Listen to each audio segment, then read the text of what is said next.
बिस्मिल्लाहिर्रहमानिर्रहीम। आज का टॉपिक है बिज़नेस प्लानिंग या एंटरप्रेन्योरल प्रोसेस। ये क्या चीज़ है, इसको कैसे आप बिज़नेसमैन बन सकते हैं, उससे पहले ये सारी चीज़ें कंप्लीट होना बड़ा ज़रूरी है। बिज़नेस के 2-4 लेवल हैं। सबसे पहले शॉपकीपर है या सेल्फ एम्प्लॉयमेंट आप उसको कह लें, और उसके बाद जो है वो बिज़नेस है, उसके बाद एंटरप्रेन्योर है, उसके बाद आपकी इन्वेस्टर है। अगर आप इन सबको नहीं समझेंगे तो कहीं ना कहीं मिस्टेक हो जाएगी, और जिस तरह से इंसान एबनॉर्मल हो जाता है या उसकी कोई सेंस काम नहीं करती और वो दूसरों से पीछे रहता है, इसी तरह आप बिज़नेस में पीछे रह जाएंगे। अब उसके प्रोसेस ये क्या है कि शॉप जो है वो सेल्फ एम्प्लॉयमेंट है। आप बैठे हुए हैं, टाइम दे रहे हैं, जैसे वकील है, डॉक्टर है, इसी तरह अकाउंटेंट है अगर उसने ऑडिट कंपनी बनाई हुई है, और शॉपकीपर है, तो वो जब तक टाइम देगा तो उसका प्रोसेस चलेगा, जब वो टाइम नहीं देगा तो वो अर्निंग रुक जाएगी। इससे ऊंचा लेवल है बिज़नेस का। वो लोगों से काम लेता है, लोगों को हायर करता है और उसकी अर्निंग चलती रहती है। वो खुद काम करे ना करे, उसको अंडरस्टैंडिंग है कि नहीं है, लेकिन वो उसका प्रोसेस चलता है। एंटरप्रेन्योर कौन होता है?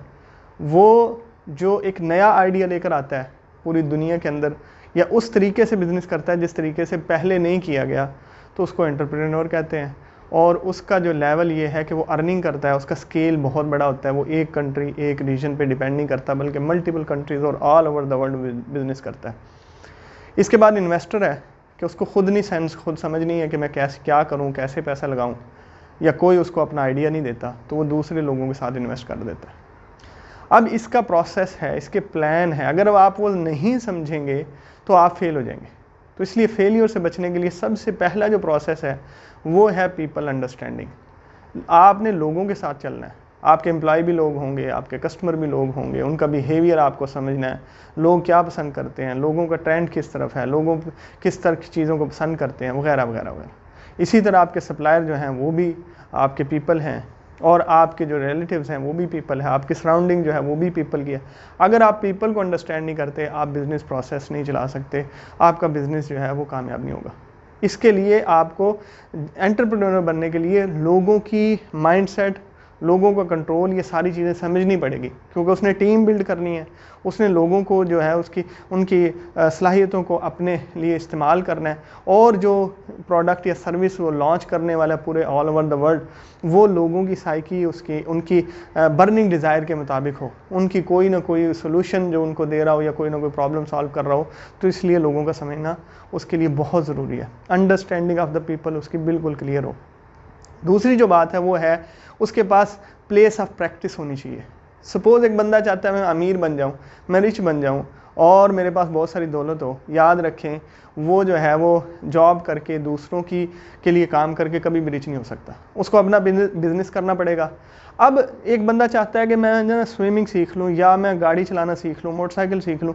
जब तक वो मोटरसाइकिल लेगा नहीं, बैठेगा नहीं, या स्विमिंग पूल में उतरेगा नहीं, उस वक्त तक उसको कुछ भी सीखने को नहीं मिलेगा, वो कुछ नहीं सीख सकता। इसलिए अगर आप बिजनेसमैन बनना चाहते हैं, एंटरप्रेन्योर बनना चाहते हैं, तो सबसे पहले आपको बिजनेस स्टार्ट करना पड़ेगा। तो इम्पॉर्टेंट चीज़ क्या है? स्टार्ट। आपको बिजनेस स्टार्ट करना पड़ेगा। छोटे स्केल पे करें या बड़े स्केल पे करें, इनिशियली अगर आपको लर्निंग करनी है तो आपने छोटे स्केल पे बिजनेस करना है, और उसको स्टार्ट करना है कि आपके पास प्रैक्टिस के लिए कोई जगह हो, कोई आपके पास सेटअप हो कि आप बिज़नेस जो है ना वो आहिस्ता आहिस्ता आहिस्ता आहिस्ता ग्रेजुअली उसको ग्रो करते हैं। लॉ ऑफ नेचर भी यही है कि चीज़ें एकदम से मैच्योर नहीं होती, बल्कि उनको टाइम लगता है मैच्योर होने में, और वो आहिस्ता आहिस्ता जो है ना मैच्योर होती हैं। तीसरा जो पॉइंट है वो है रेडी टू फेल। अगर आप प्रैक्टिस करते हैं, सपोज़ मैं स्विमिंग पूल में जाता हूँ और मुझे पहले स्विमिंग नहीं आती, तो डेफिनेटली मैं बहुत सारी गलतियाँ करूँगा। कभी नाक में पानी जाएगा, कभी मैं डूबने की पोजीशन में चला जाऊँगा, कभी मैं जनाब डरूँगा, कभी कुछ तो कभी कुछ। तो इसलिए हमें जो है ना उसकी डेप्थ का अंदाज़ा नहीं होगा जब तक कि हम फेल नहीं होंगे। तो फेल होना पड़ेगा। बच्चा, कोई भी बच्चा जो है वो बग़ैर गलतियाँ किए कुछ नहीं सीखता। हम भी जब शुरू में थे, या अब भी जब कोई चीज़ स्टार्ट करते हैं, तो बहुत सारी मिस्टेक्स होती हैं। तो लोग इसीलिए शुरू नहीं कर पाते कि उनको खौफ है, डर है कि यार गलतियां हो जाएंगी और हमारा पैसा ज़ाया हो जाएगा, ये सब कुछ जो है ना हमारा ज़ाया होने के करीब हो जाएगा। तो मैं ये कहता हूँ कि जब तक आप फेल होने की वो नहीं करेंगे, माइंड में नहीं बनाएंगे कि फ़ेल कोई मसला नहीं है, 1 स्टेप पे, 2 स्टेप पे, 3 पे, आपको क्या लगता है कोई भी एक चीज़ जो है वो बग़ैर फ़ेल के या बग़ैर गलतियों के बन सकती है? कभी भी नहीं बन सकती। मैच्योरिटी ये लॉ ऑफ नेचर है, अल्लाह रब्बुल इज़्ज़त ने कानून ऐसा बनाया है कि फ़ेल होना पड़ेगा, गलतियाँ होंगी उसमें छोटी छोटी छोटी, और आहिस्ता आहिस्ता आहिस्ता आहिस्ता वो मैच्योरिटी लेवल पे जाएगी। इसलिए आप दिमाग बना लें कि आपको फ़ेल होना है। अब फेल होने के साथ अगर आपने उससे लर्निंग नहीं की, आपने उससे सीखा नहीं है, आप सपोज आप कहते हैं कि यार मैं जो है ना ये गलती हो गई मुझसे, तो गलती से जब आप लर्निंग नहीं करेंगे, लर्न फ्रॉम मिस्टेक नहीं होगा आपके पास, ये माइंडसेट नहीं करेंगे, तो फिर आप मज़ीद फेल होते चले जाएंगे। होना तो ये चाहिए, आपसे गलती हुई, आपने स्विमिंग करते हुए सही तरह हाथ और पाँव का इस्तेमाल नहीं किया, तो आपने क्या करना है, उसको फॉलो करना है इंस्ट्रक्शन को कि हाथ और पाँव का मैं इस्तेमाल ठीक करूं, और वो उसी स्पीड से हो जो रिक्वायर्ड है, तो फिर आप स्विमिंग सीखेंगे। इसी तरह अगर बिज़नेस में जो आपने गलतियां की हैं, बिज़नेस के अंदर जो आपने अपने सेटअप में, टीम बनाने में, प्रोडक्ट सेलेक्ट करने में, सर्विसेज में, ये सारी चीज़ों में लोगों के पास जो कंप्लेंट्स हैं उनको आपने नहीं सुना, किसी भी गलती से अगर आपने लर्निंग नहीं की और उसको रिमूव नहीं किया, उसके अंदर आपने इम्प्रूवमेंट नहीं लेकर आए, तो आप फिर पास नहीं हो सकते, आप सक्सेसफुल नहीं हो सकते। इसलिए आपको ये सीखना पड़ेगा कि गलतियों से हम कैसे अपने आप को इम्प्रूव करते हैं और किस तरह से हम अपने आप को आगे लेकर जाते हैं। 5वां पॉइंट ये है कि आपको एक मेंटोर चाहिए, आपको एक टीचर चाहिए।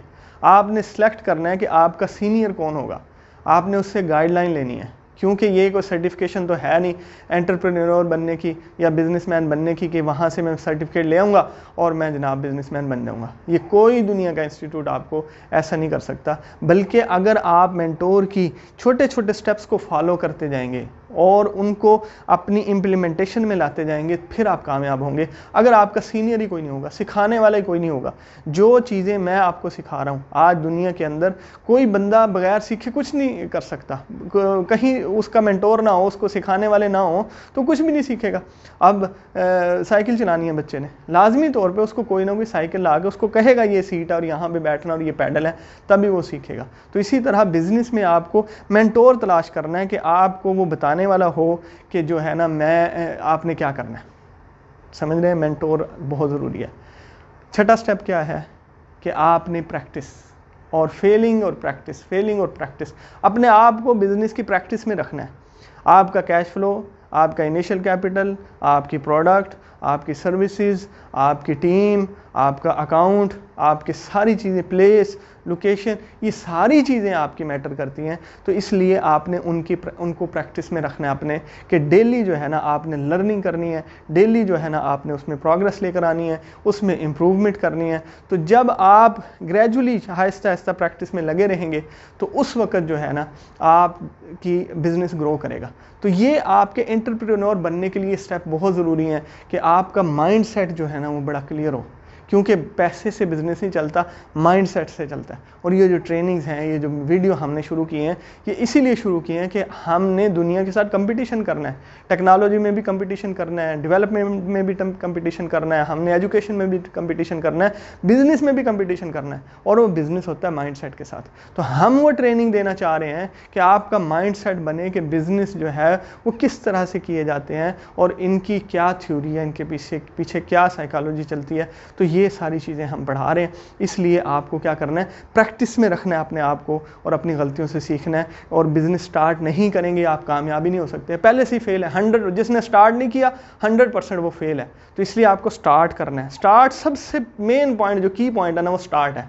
तो स्टार्ट करेंगे, प्रैक्टिस भी होगी, आपको सिखाने वाले भी मिलेंगे, आपकी जो है ना एक्सपीरियंस भी बढ़ेगा, आप अपना कैपिटल और कैश फ्लो भी डिज़ाइन करना सीख जाएंगे। उसके बाद आपका जो टीम है, बगैर टीम के कुछ नहीं होता। आप समझते हैं कि ये एक छोटी सी वीडियो है, क्या समझते हैं कि एक बंदा कर सकता है ये सारे काम? नहीं, इसके लिए पूरी टीम चलती है कि ये सारे प्रोसेस जो हैं, ये कॉन्टेंट्स मैनेजमेंट है, उसके बाद आपकी कैमरे के पीछे लोग हैं, और उसके बाद लाइटिंग है, सब कुछ है, जो बहुत सारी एडिटर्स भी मौजूद हैं।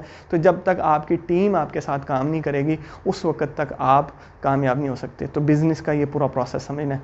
इसके बाद आपको जो सक्सेस मिलती है, सेलिब्रेट करें।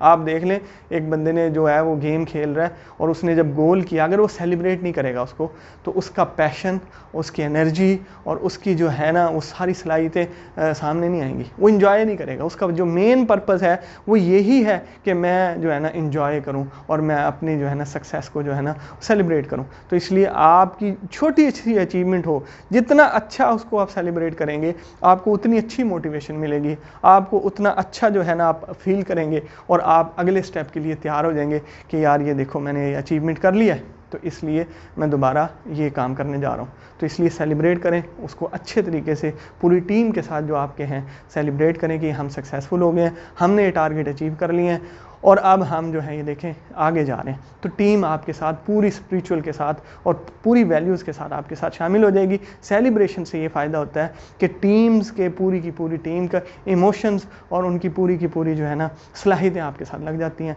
तो इससे आप अगले स्टेप के लिए तैयार हो जाते हैं। अब इससे अगला जो स्टेप वो क्या है कि आपने 8वां स्टेप ये है कि आपने अपने कैपिटल को, अपने एसेट्स को काउंट करना है। और एसेट की वीडियो मैं बता चुका हूँ। रियल एसेट वो होते हैं जो आपको मंथली वैल्यू जनरेट करके दें या आपको कैश जो है ना वो आपके पॉकेट में लेकर आएँ।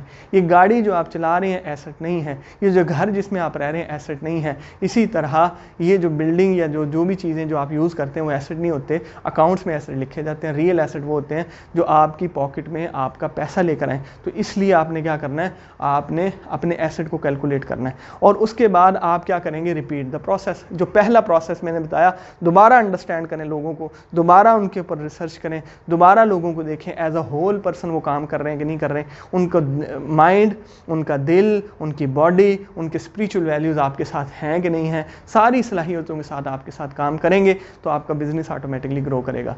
एक बंदा गाड़ी को धक्का लगाना शुरू कर दे, वो इतनी अच्छे से या इतनी जल्दी नहीं निकलेगी खड्ड से या जहाँ भी फंसी हुई है, जब तक कि पूरे के पूरे लोग सारे एक ही सिमत में धक्का ना लगाएं और पूरी वैल्यूज़ के साथ अपनी धक्का नहीं लगाएंगे, वो गाड़ी नहीं निकलेगी। इसी तरह बिजनेस जो है वो पूरी टीम के ऊपर डिपेंड करता है। और जब तक आप ऊपर से नीचे तक, यानी सबसे जो कि माइंड जो है ना ये सब का कंट्रोलर है, जब तक आप यहाँ से लेके पूरी बॉडी एज अ होल पूरी टीम को इन्वॉल्व नहीं करेंगे, आप कामयाब नहीं हो सकते। तो इसलिए बिज़नेस को कामयाब करने के लिए सारी चीज़ें फॉलो करना बहुत ज़रूरी है, उसके बाद इंशाल्लाह सक्सेस मिलेगी।